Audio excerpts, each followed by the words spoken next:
सभी मीडिया बंधुओं को मेरा नमस्कार। जैसा कि आप सब लोगों को मालूम ही है कि 16 अप्रैल को जो एक स्पेशल सेशन बुलाया गया था, तो उसमें नारी शक्ति वंदन अधिनियम जो है उसको लेकर आया गया था हमारी भारतीय जनता पार्टी की सरकार की तरफ से। माननीय प्रधानमंत्री नरेंद्र मोदी जी ने खुद जो है उसको प्रेजेंट किया था और हम ये उम्मीद कर रहे थे,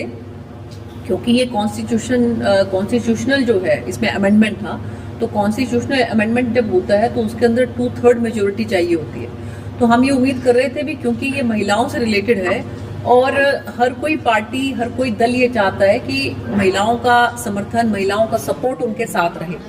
तो हम पूरी उम्मीद कर रहे थे कि सबके सब दल जो हैं वो हमें पूरा समर्थन करेंगे। और आप लोगों ने देखा होगा कि कितना उत्साह महिलाओं को इस बिल को लेकर था। और उससे 2 ही दिन पहले जब मेरा यहाँ पर सिरसा में आगमन हुआ, तो आप लोगों ने देखा होगा कि किस तरीके से नारी शक्ति वंदन अधिनियम की हम लोगों ने एक पद यात्रा निकाली थी और हजार संख्या में उसके अंदर महिलाएं जो हैं, और वो खासकर जो हमारी बेटियां हैं, जो युवा हैं, जिनकी एक महत्वाकांक्षा ये थी कि हम लोग भी जो हैं वो कल को राजनीति के अंदर पदार्पण कर सकते हैं। तो देखिए, जिस तरीके से आप लोगों को मालूम ही है कि महिलाएं जो हैं हर फ्रंट पे आज जो है वो अपना परचम लहरा रही हैं। और माननीय प्रधानमंत्री जी का मैं धन्यवाद करती हूँ कि ये जागृति महिलाओं में, उन्होंने जब 2014 के अंदर बागडोर संभाली और नेतृत्व में जब उन्होंने लाल किले की प्राचीर से सबसे पहले अपने उद्बोधन में जब उन्होंने कहा कि महिलाओं को जो है वो इज्जत से रहने का हक है, उनकी डिग्निटी जो है वो मेंटेन होनी चाहिए। और ऐसे उसमें उन्होंने जब शौचालयों से बात शुरू की थी कि हमें सबसे पहला जो काम करना है वो ये करना है कि पूरे हिंदुस्तान के अंदर हमें जगह जगह पर शौचालय बनाने हैं। और उसके बाद आप ये देखिए कि लगातार जब से हमारी सरकार है, 2014 की बात करें, 2019 की बात करें, आप 2024 की बात करें, एक के बाद एक जो स्कीम है वो कितनी ऐसी हैं जो महिलाओं से ओरिएंटेड है, महिलाओं से रिलेटेड है, महिलाओं से कंसर्न है। चाहे हम इसमें जो है उज्ज्वला योजना की बात करें, चाहे हम इसके अंदर जो है जो महिलाओं के लिए हर घर जल की बात करें, तो बहुत सुविधाएं जो हैं हमारी सरकार में आने के बाद महिलाओं को मिली। लेकिन अब हमारी सरकार की कोशिश ये थी, हमारी सोच ये थी कि महिलाओं को सशक्त तो हमने किया, लेकिन अब जरूरत है कि उनको राजनीति के अंदर भी सशक्तिकरण जो है उनका हो और राजनीति के अंदर भी उनको मौका मिले। तो इसी बात को लेकर जो 16 अप्रैल को बिल लेकर आया गया, जिसमें कि नारी शक्ति वंदन अधिनियम में ये कहा गया कि उसमें महिलाओं को 33% आरक्षण मिलना चाहिए। तो वो जिस तरीके से वहां पर प्रस्तुत किया और एक एक करके अपनी बात को रखा, और माननीय आपने देखा होगा गृह मंत्री जी ने जब उनसे सवालात किए, वेणुगोपाल जी ने जब उनसे क्लियर कट पूछा, तो उन्होंने कहा कि हम तैयार हैं, आप जो बात कह रहे हो हम वो भी करने को तैयार हैं, लेकिन आप महिलाओं को इस 33% जो आरक्षण है इससे वंचित ना रखें और इनको महिलाओं को आप भी जो है सभी दल इसमें समर्थन करें। लेकिन आप लोगों ने देखा कि किस तरीके से, और बल्कि मुझे ये भी सौभाग्य प्राप्त हुआ कि बहुत सी महिलाएं ये चाहती थी कि ये जो अधिनियम है ये उनसे रिलेटेड है, तो हम भी पार्लियामेंट के अंदर जाकर ये देखना चाहती हैं कि किस तरीके से बहस होती है और किस तरीके से ये पास होता है। तो हरियाणा की बहुत सी महिलाएं जो हैं उनको भी हमने उस दिन जो है पार्लियामेंट में विजिट करवाया। और लेकिन बहुत दुर्भाग्य की बात है कि विपक्ष ने जिस तरीके से जो है वो इस अधिनियम के खिलाफत में एकत्र हुए, वो लोग उनको इकट्ठा तो होना चाहिए था इसके समर्थन में, लेकिन इसके खिलाफ जो है सबके सब इकट्ठे हुए और उन्होंने जो है ये बिल पास होने नहीं दिया। तो मैं आपके माध्यम से यही कहना चाहूंगी कि देखिए, आप लोग जो है वो चौथा स्तंभ होते हैं, तो आप लोगों के माध्यम से ये जनता के हर नागरिक तक, हर महिला तक ये बात पहुंचनी चाहिए कि हमारी सरकार जिस तरीके से चाहती थी 33% रिजर्वेशन महिलाओं के लिए, तो उस बिल को किस तरह से सभी विपक्षी दलों ने मिलकर जो है उसको गिराने का काम किया। तो हम आपके माध्यम से बस यही कहना चाहते हैं कि महिलाओं को इस बात को ध्यान रखना चाहिए और आने वाले समय में विपक्षियों को इस बात की जो है वो, मुझे पूरी उम्मीद है कि महिलाओं ने मन में इस बात को रखा है और आने वाले समय में वो इसका सबक जरूर सिखाएंगी विपक्षी दलों को। क्या वजह क्यों है कि विपक्षी पार्टी ने इसको पास होने से रोका? देखिए, वजह जो है, वजह बिल्कुल कोई नहीं है। वो बिल्कुल चाहते तो पास कर सकते थे। सरकार ने इतना अच्छा इसके अंदर प्रोविजन रखा था कि हम जो है इसको 50% के अकॉर्डिंगली एक प्रपोर्शन के हिसाब से सब जगह पर बढ़ा देते हैं और ऐसे उसमें संख्या टोटल 816 के करीब हो रही थी। आप सोच के देखिए कि 816 के अंदर अगर 33% जो है 1/3 महिलाओं को मिल जाता तो कितनी भारी संख्या महिलाओं की जो है वो लोकसभा के अंदर भी और विधानसभा के अंदर भी महिलाओं को रिजर्वेशन के तौर पर मिल जाती और कितनी भारी संख्या में महिलाएं जो सी हैं वो अपने अपने इलाके का प्रतिनिधित्व करती। लेकिन उन्होंने जो है इसको माना नहीं और ये जो है बिल पास नहीं हो पाया। विपक्ष का आरोप है कि ये महिला आरक्षण के लिए नहीं था, पर सीमन के लिए। देखिए ऐसा है कि आप लोगों को मालूम होगा कि जब सितंबर 2023 में ये बिल पास हुआ था, सर्वसम्मति से हुआ था, उस समय में ये कंडीशन रखी गई थी। जब ये बिल पास हुआ था उस समय भी तो विपक्षी दलों को पता था ना कि ये कंडीशन इसमें रखी हुई है, क्योंकि मैं तो खुद उसकी विटनेस रही। और जबकि मैं ये कहना चाहूंगी कि नई जो संसद थी उसके अंदर सबसे पहला बिल जो पास हुआ था वो यही बिल पास हुआ था और उसमें भी हमारी संगठन की तरफ से, हमारी पार्टी की तरफ से I was the first women, पहली महिला जो है इस बिल के ऊपर बोलने वाली मैं ही थी। मैंने इसको बहुत बारीकी से सब चीजों को समझ के और तब जो है ये लिखा गया था उस समय में कि सेंसस होगा और उसके बाद परिसीमन होगा और उसके बाद जो है रिजर्वेशन लागू होगा। लेकिन हमारी सरकार ये चाहती थी कि 2024 में जब हो नहीं पाया तो 2029 में कम से कम ये हो जाए और इसके लिए उन्होंने उन कंडीशंस को दरकिनार करते हुए ये कहा कि भी ठीक है हम इतना कर देते हैं कि अब 50% क्योंकि कोई ना कोई कॉमन एक एजेंडा तो लेके आना पड़ेगा कि 50% जो है, जैसे सपोज हम ये मान के चलते हैं जैसे हमारे यहाँ पर 10 है तो 10 में इसका 50% कितना हुआ, 5 हुआ, तो इसमें 5 और ऐड करके टोटल 15 सीटें जो है वो हम लोकसभा की यहाँ पर कर देते हैं। तो यही फॉर्मूला जो है सभी राज्यों के अंदर लगाकर हमारी सरकार ने ये कहा कि इस तरीके से 816 के अराउंड पड़ती थी, उसका अगर 33% आप करते हैं तो महिलाओं को रिजर्वेशन वो मिलना चाहिए और इसी कैलकुलेशन को सभी विधानसभाओं के अंदर भी लागू करने का हमारी सरकार ने सोचा था। तो इसमें गलत क्या है, व्हाट्स रॉन्ग इन इट? लेकिन देखिए आप उन्होंने नहीं मानी इस बात को, क्योंकि अब क्या उनकी मंशा है, क्या सोचकर उन्होंने जो है महिलाओं को आगे बढ़ना नहीं देना चाहते। तो मुझे लगता है कि बहुत जबरदस्त लोगों के अंदर और महिलाओं के अंदर खासकर निराशा है इस बात को लेकर। तो कह रहे 2023 वाला लागू कर दो हम साथ। नहीं, देखिए ऐसा है कि जो कंडीशंस 23 में रखी थी उन कंडीशंस को कुछ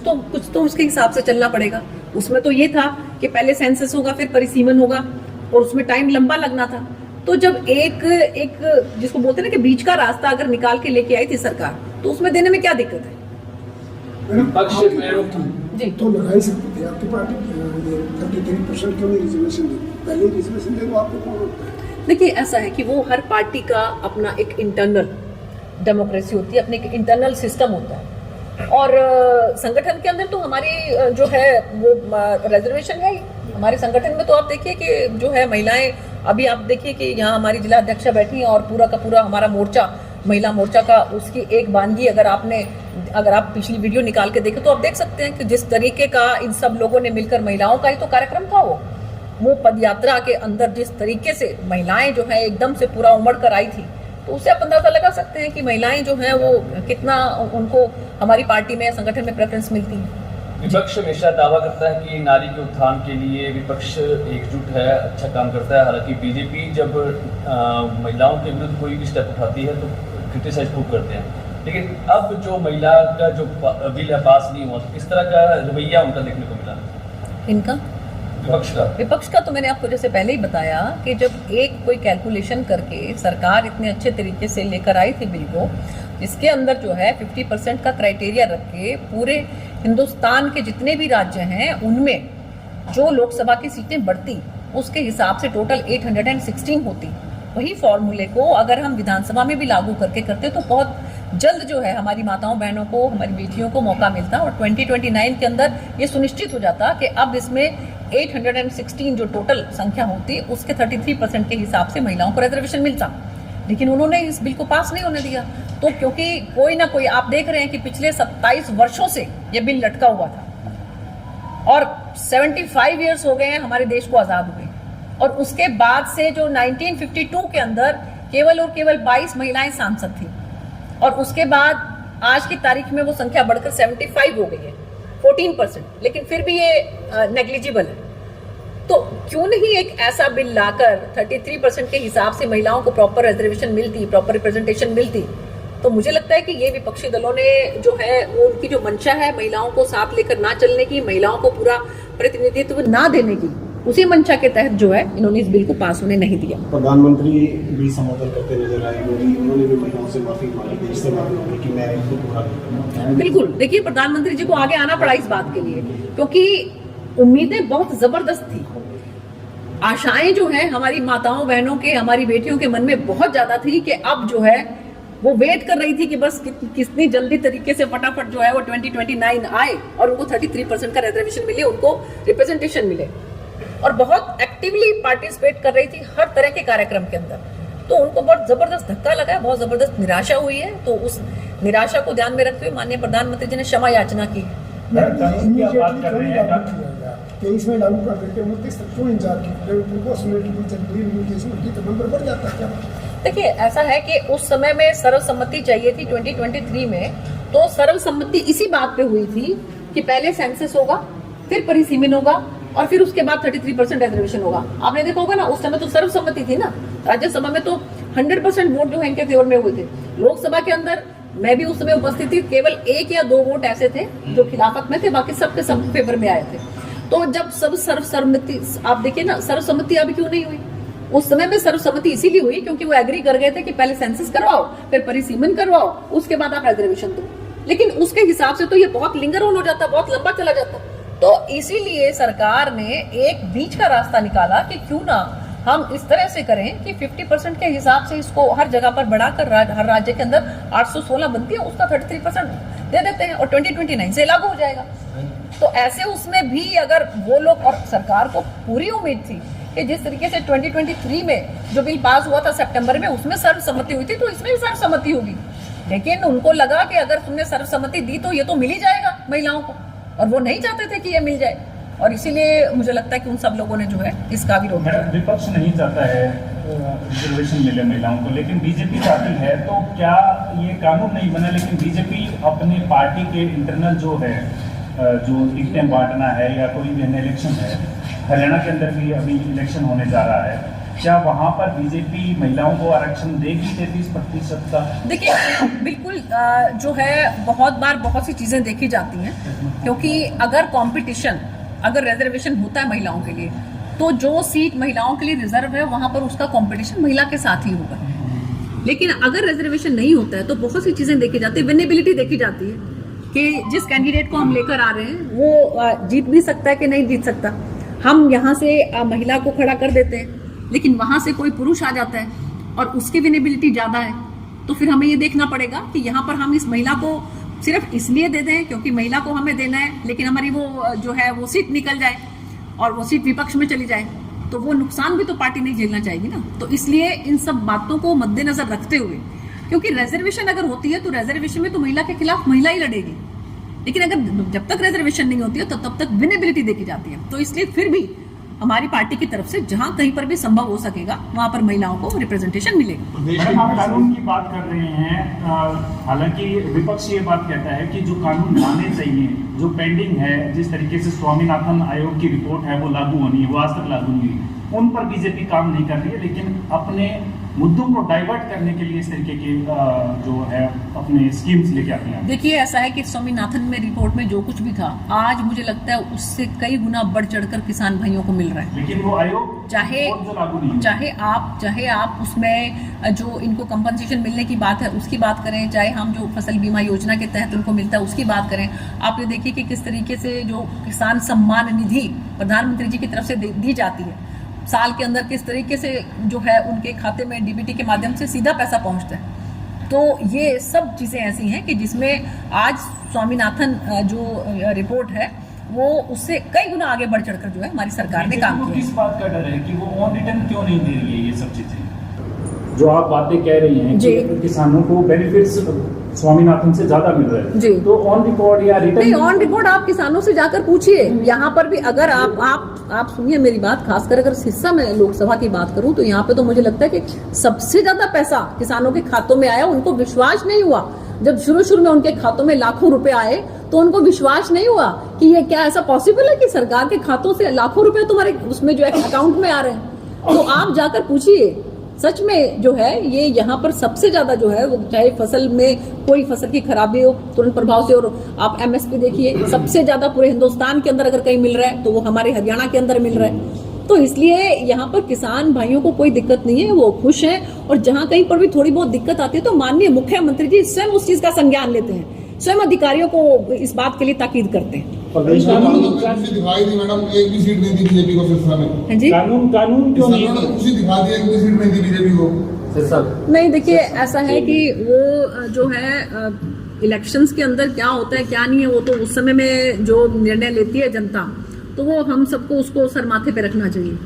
है ना। लेकिन जो ये रिजर्वेशन बिल जो था ये जरूर सभी विपक्षी दलों को अगर वो पास कर देते तो उससे उनकी मंशा का पता लगता कि वो महिलाओं के साथ हैं कि नहीं है। इससे बिल्कुल स्पष्ट हो गया जो उन्होंने बिल पास नहीं किया कि वो महिलाओं की खिलाफत में है। तो इसलिए जो है आज हम लोग प्रदेश की कानून व्यवस्था पर सवाल उठ रहे हैं मैडम। दुष्यंत का काफिला गाड़ी आगे लगाई जाती है, कैसे देखते हैं मामले को? देखिए उसमें ये सब आप लोग जानते ही हैं जिस तरीके से, मुझे नहीं लगता कि इतने बड़े ओहदे पे यार आप रह चुके हैं, आप डिप्टी सीएम रह चुके हैं और ऐसे उसमें आप जो है वो खुद जाकर किस तरीके से वो खिड़की खोल रहे हैं। मुझे नहीं लगता कि इतने बड़े ओहदे पर जाकर, इतने बड़े पद पर जाकर आपको अपनी एक डिग्निटी होती है जो आपकी, उसको कहीं तार करना चाहिए। अगर आपकी कोई बात है, कोई इश्यूज हैं तो उनको आप फोन करके बात कर सकते हैं। आप जो है अपने जो आपके सबॉर्डिनेट्स हैं उनसे कह के आप बात करवा सकते हैं कि जी आप इनसे बात करिए, इनको हमसे क्या दिक्कत है। तो जो है आप लोगों ने भी खुद भी देखा, तो ऐसा मुझे नहीं लगता कि ऐसा इतने बड़े ओहदे पर आकर इतने बड़े परिवार से आप आते हैं जहां पर हमारे डिप्टी प्राइम मिनिस्टर तक रह चुके हैं, चौधरी देवीलाल जी को सब आज जो है उनको नमन करते हैं। आप लोगों ने, आपने कभी उनका बिहेवियर देखा ऐसा? कभी चौधरी ओम प्रकाश चौटाला जी का ऐसा बिहेवियर देखा?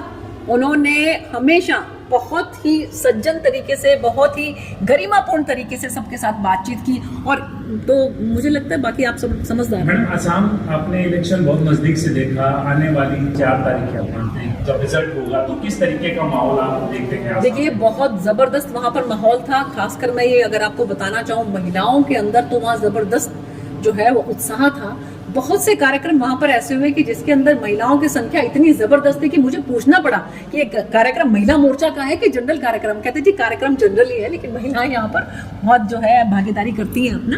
और बहुत वहाँ पर अच्छा माहौल है और भारतीय जनता पार्टी की सरकार वहाँ पर बनेगी। कमल खिलेगा बिल्कुल, आसाम में फिर से खिलेगा, तीसरी बार फिर से जो है वहाँ पर हेमंत बिश्व शर्मा जी उनके नेतृत्व में सरकार बनेगी।